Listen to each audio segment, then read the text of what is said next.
a minister in Uganda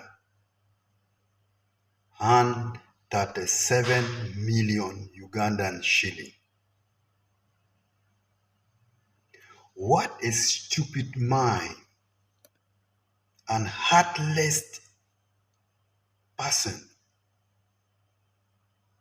are you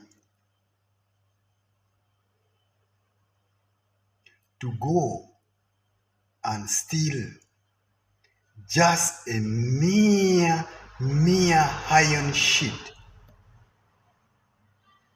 given to the poor people who does not have a single thing to eat in Karamoja.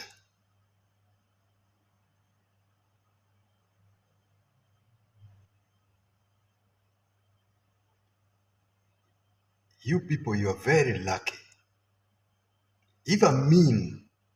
If President Amin could come back to power, come back to life, I don't know.